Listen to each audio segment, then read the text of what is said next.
Hey there! Today I wanted to talk a little bit about the idea of sweet feed versus species specific feed. So here we have Mud. Mud is my Great Pyrenees livestock guardian dog, and he's 4 years old, and he is absolutely phenomenal at his job. In fact, last spring he treed a bear up this particular tree. It was fantastic. We called him off, the bear took off, all was well. Anyway, I'm going to give you a little tour of my barn. First of all is Walter. Walter is an amazing goat, member of our sanctuary, and he is just absolutely delightful to have. So here in the barn, this actually used to be a two-car garage. I think it's really kind of cool the way we've purposed it into a little barn. Anyway, I have lambing pens, kidding pens going on, and we have blue-faced Leicester sheep in the first two pens. This first one is Kaler with her lamb, and we just call the lamb Blue. Just absolutely cute. And then in the next pen, I've got Christine. She hasn't lambed yet. These over here on this side of the barn are my livestock guardian dogs in training. And so I have Max, who's a Great Pyrenees, and Lucy, who is an Anatolian Shepherd. And as they grow up, they'll make babies, and we'll have livestock guardian dogs who run the farm, and we'll raise them so that we can have future generations managing the farm as well. And this is Christine. Like I said, she hasn't had her lambs yet. Here I've got two. Oh yeah, and her wool. Her wool is absolutely incredible. I absolutely love the crimp in her fiber. I just think it's beautiful. She's one of my favorite sheep, but don't tell anybody I said that. And then I've got April and Junebug over here. They're mother and daughter, and they are Angora goats. And April hasn't kidded yet, but here Junebug has kidded. And this little tiny thing in the corner is just precious. We named her Little Bit because she is so small, but man, is she cute. Absolutely fun.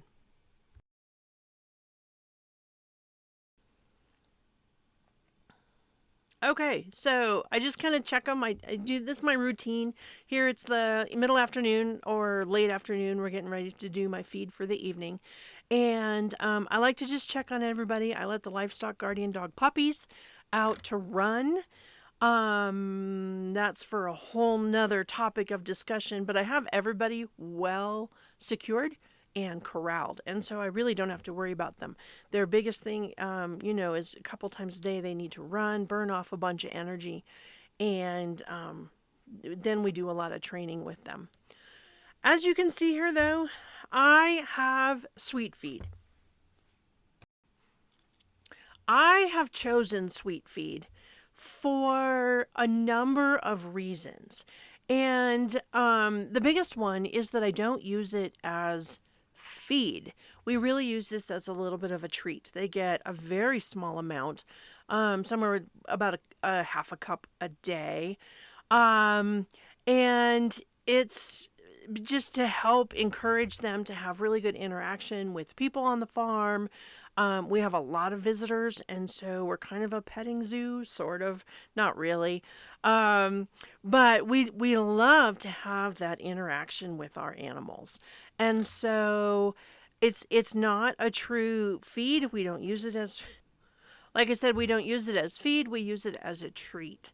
So the most important thing to think about when deciding if you're going to use Sweet Feed or if you're going to use a species specific feed, you need to consider what is the quality of your forage. And that really is absolutely the most important part of this discussion.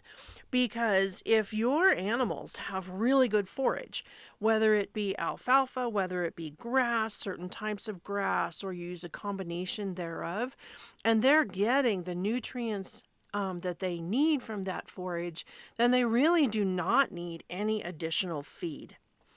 So here on our farm, we are a multi-species farm. Um, Absolutely. The intent of the farm way back in the beginning was that it was for everything that produced fiber. And so I go from Angora rabbits to alpacas, llamas. I have a whole myriad of different types of sheep depending on their wool and how I blend it with other fibers. Um, Goats, I have cashmere goats. I have the Angora goats.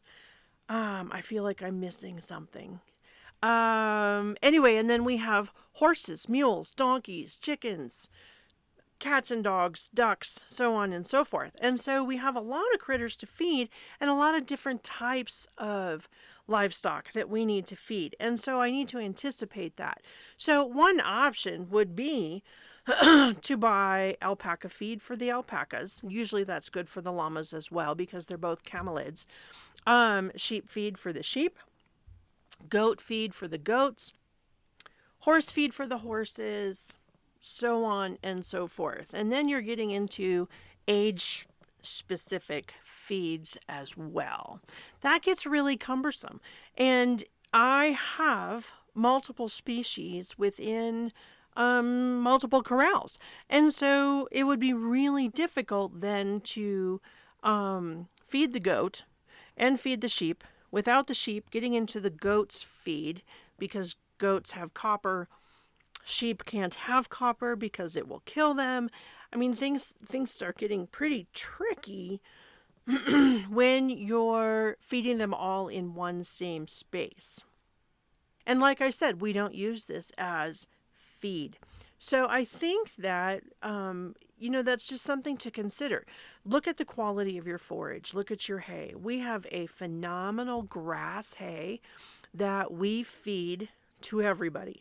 On rare occasion, I'll bring alfalfa on the farm if I need to beef up some of my horses. But that's pretty rare. I usually get a protein bucket for them instead. And we have one hard keeper. All the rest are really easy, and so it's not a problem.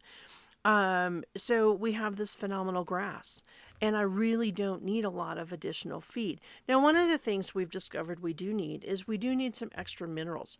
And so I do loose minerals, and I have a multi-species, I think it's a general purpose minerals that is for everybody. And pretty much what they do is they take what they want and leave the rest. And so I just have it available to them. Either it's in block out in the field or it's loose mineral and it's protected inside their run-in sheds. And they can kind of take care of whatever their body needs with that. And then of course we do copper for the goats. We do that separately. One of the things, I don't know if you noticed, but I was pointing to the pasture to the west. And one of the things that I'm seriously considering is separating out my sheep and my alpacas. And it's not because they give each other trouble. They actually get along quite well the vast majority of the time, except feeding time. The sheep, I've discovered, are pigs. They're kind of pushy pigs. And I have to make sure that I get enough for my alpacas and that my alpacas are doing okay. And so I'm probably going to separate them. We have to consider water. That's one of our biggest challenges here. To have your forage tested, to see the quality of the forage that you're feeding, I would suggest going to noble.org. Noble's a research institute. That is spelled NOBLE.org. Go to Agriculture Services, Agricultural Testing Services, and they will actually tell you exactly what to send in for testing your forage to see what you need.